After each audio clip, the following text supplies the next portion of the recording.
Welcome to Sunday's first video. Breaking news is from Somalia, where a car bomb explosion is being reported in Hirshabelle state of Somalia.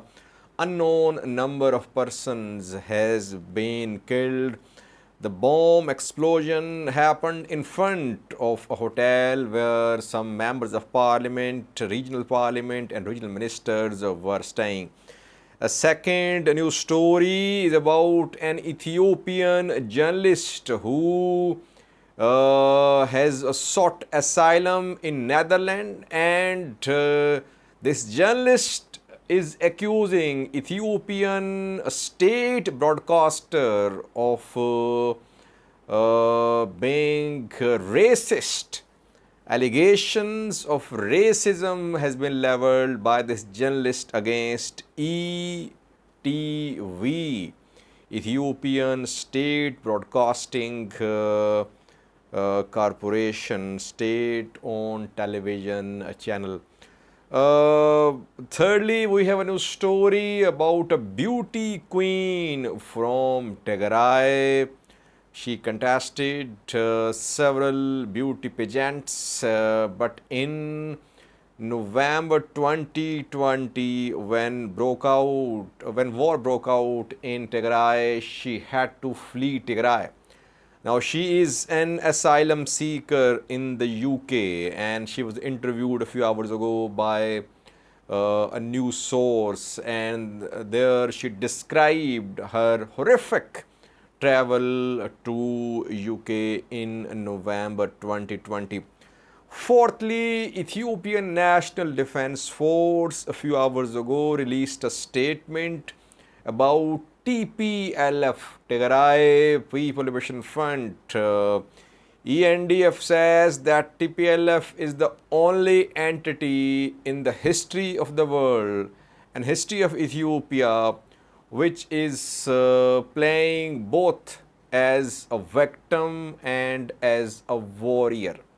Some other allegations have been leveled as well by Ethiopian National Defense Force against Tigray People Liberation Front. And lastly, we have a new story from Ethiopia-Sudan border, where reportedly clashes erupted between some Tigray fighters and Ethiopian government forces.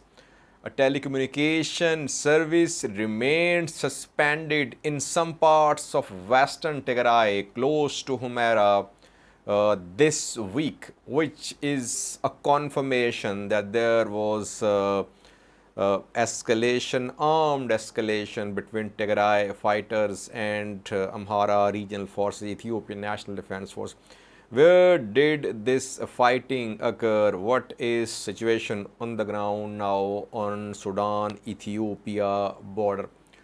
Firstly, viewers, Somalia, a country facing the challenge of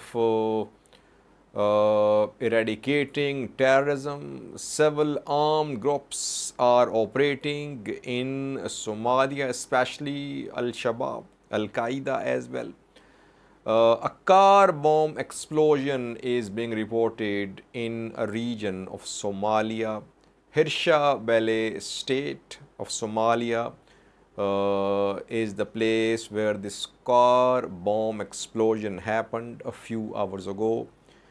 Johar city in Hirshabelle was targeted. Johar is situated around 90 kilometers away from Mogadishu, Somalia's capital. Here, the bomb went off in front of a hotel, Noor Doob Hotel in Johar city. This bomb explosion happened. Was it a suicide blast or a car bomb? It's not clear, but car was used. The device, the bomb was in the car. And the car was parked in front of this hotel, Noor Doob Hotel. Several regional ministers and lawmakers were staying at this hotel when this bomb went off, and the bomb blast was so intense that it affected nearby buildings as well. So far, no detail about how many have been killed, but according to some sources, one regional minister has been wounded. Her name is Asho Khalif. Asho Khalif, you can see her picture on the screen. She is Minister of Women and Human Rights for Hirshabelle, and she has been reportedly injured. How many killed, how many injured, it's not clear. In coming, I will try to update you about this bomb explosion. Al-Shabaab and other armed groups, they attack wherever they want to attack.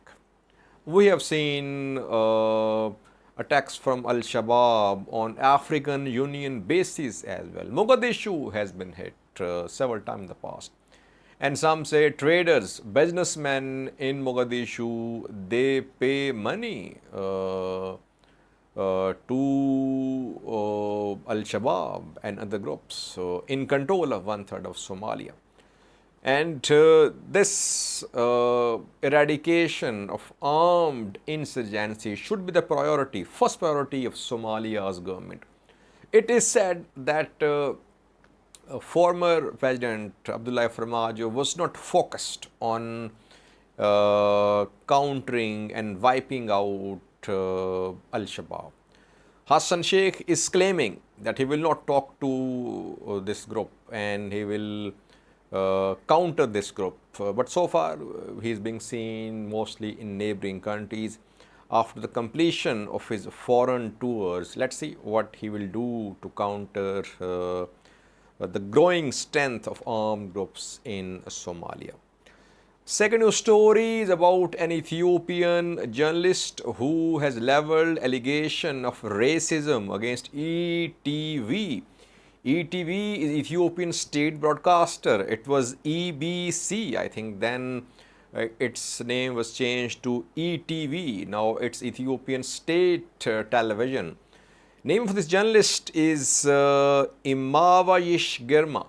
Imavayish Girma worked for 10 years with ETV. Then she traveled to Netherlands for some training, and she is not returning from Netherlands. There she has sought asylum. I don't know if she has leveled these allegations to strengthen her case for asylum, or she has genuine accusations against ETV. But she says that ETV is racist. Amhara ethnic group members are being sidelined. Oromos are being preferred. She worked for 10 years, but she was gradually being sidelined. So that is why she decided to leave ETV, and now she has sought asylum in Netherlands. I think ETV should clarify racism allegations are serious allegations. Is ETV promoting only Oromo journalists? Now, asylum seekers sometimes do make allegations to strengthen their case for asylum. It happens. But ETV should clarify its position. Is ETV racist? Are Amhara journalists being sidelined? Are Oromo journalists being preferred? Thirdly, we have a new story from Tigray. It's about a Tigrayan beauty queen who represented Ethiopia in several beauty pageants. Her name is Selamwit Tekle. She is now an asylum seeker in the UK. When a war broke out in Tigray, she was in Mekelle. She was running her business of clothes. Before that, she participated in several local, national, international beauty pageants. Then she started her career as a businesswoman. She was earning well, but when war broke out, bank accounts were frozen. And the lady, Selamwit Tekle, decided to leave Tigray. Somehow she managed to reach France. She says she was not raped, though it is said that thousands of women in Tigray were raped. According to Tigray government, Tigray government has shared some numbers in the past as well. But she was not raped, luckily, and she managed to flee Tigray in November, just after the start of war. She reached somehow through human traffickers, she managed to reach France. And from France, she started her horrific journey through the English Channel to reach the UK. And she has described the ordeal of her journey from France to UK, and she says that several Tigrayans died in front of her eyes when she was in a boat to reach UK from France through English Channel. So she is advising against crossing English Channel for seeking asylum in the UK. She is still an asylum seeker and her case is pending. She is in the UK. Sympathies for Selamwit Tekle. But I want to make one point. When war broke out in Tigray in November 2020, some Tigrayans chose to flee Tigray and some chose to stay and fight. Those who chose to stay and fight, was that choice voluntary, or they had no options to flee Tigray, they had no money. But those who stood and those who fought for Tigray are the ones who defended Tigray. Those who fled, yes, we should show sympathy for them. But these people, these asylum seekers, these migrants, they did not fight for their land. They chose to flee Tigray.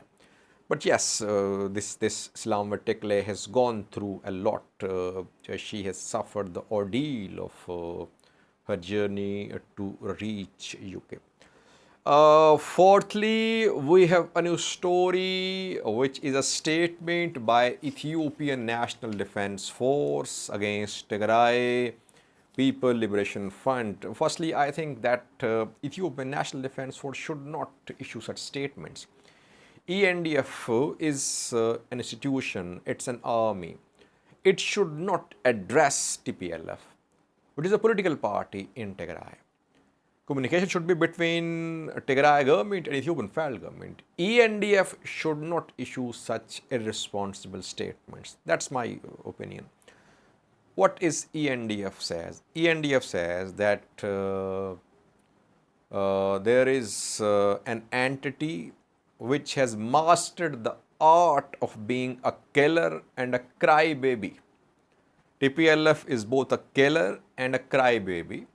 When it kills civilians, it becomes a warrior. But when it suffers losses, it becomes a victim. Ethiopian National Defense Force says that Tigray People Liberation Front stored all weapons of Ethiopia in Tigray before November 2020. And TPLF thought that it was in a stronger position militarily. That is why it attacked Northern Command, it started the war. But it lost. It lost Mekelle. Then it started war against people in July. It attacked Afar Amhara region. Again it suffered losses. And now this TPLF party is playing victim card, that it is the victim of human rights abuses, victim of siege, victim of blockade, but it started this war. And a false propaganda is being launched by a Tigray People Liberation Front that Ethiopian National Defense Force has been weakened. ENDF is not weak, it's stronger than ever. We saw some statements from some Tigray leaders a few days ago. They said that ENDF had been weakened. What is neutral assessment? Is ENDF weak now? If you ask me, ENDF, Ethiopian National Defense Force, was a strong force in East Africa before the start of Tigray conflict. But ENDF consisted of large number of Tigrayans in lower and high ranks. War broke out. Tigranian-speaking members, officers, they were arrested, detained, and thousands deserted as well. ENDF's peacekeeping contingents also saw divisions where Tigrayans were disarmed, some were sent home, and some refused to return home. They sought asylum in Sudan, South Sudan. So overall, institution has suffered a lot.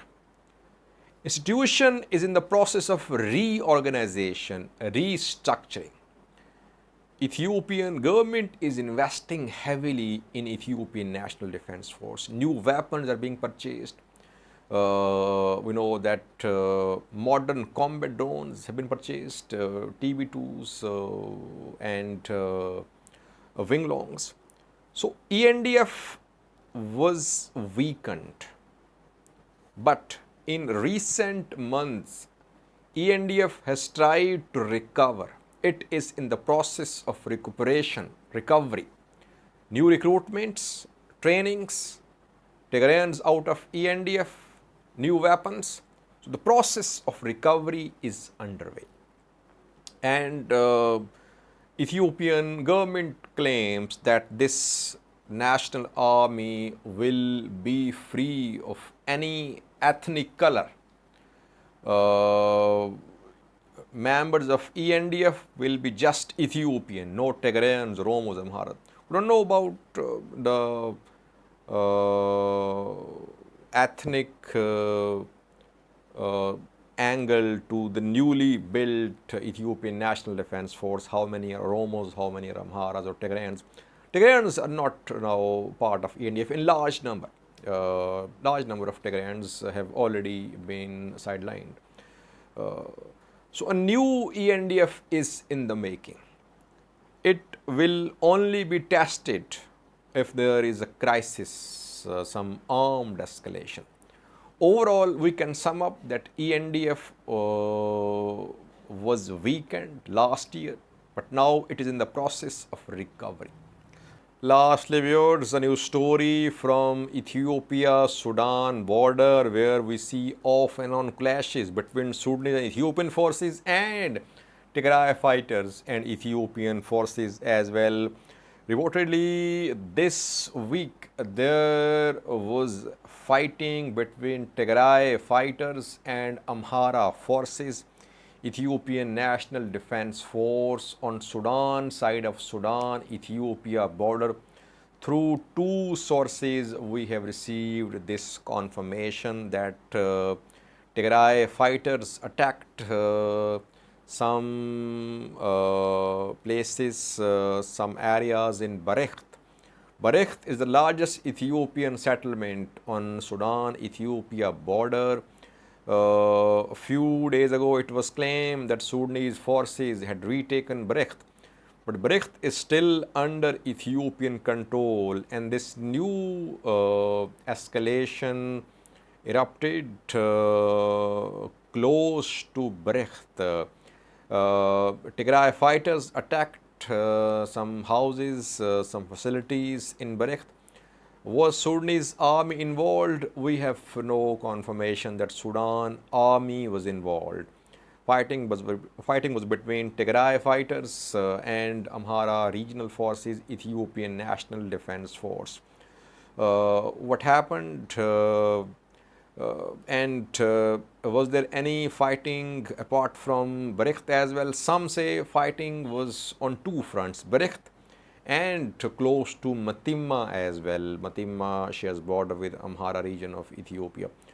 Uh, one confirmation which we received from the area about this fighting is that a telecom services remained suspended in and near Humera for some days this week. And it happened after Tigray fighters attacked Ethiopian National Defense Force, Amhara forces near Brecht. Ethiopian federal government, Amhara regional government have been accusing Sudan that Sudan is arming, training Tigray fighters. And just a week ago, I reported about fighting between Tigray fighters and Ethiopian government forces in Matimma. In fact, Tigray fighters, they entered Matimma and they carried out an attack inside Matimma. Now we are hearing about an attack near Brecht by Tigray fighters. So there is presence of Tigray fighters on Sudan, side of Sudan-Ethiopia border. In case of TDF's major military offensive on Western Tigray, on Humra, Volkai, Sagade, we could see these TDF fighters on Sudan side of the border play a key role. They are being armed, organized, they're carrying out small scale attacks as well. In case of large scale fighting in Western Tigray, these Tigray fighters in Sudan could play a key role. Thank you for watching.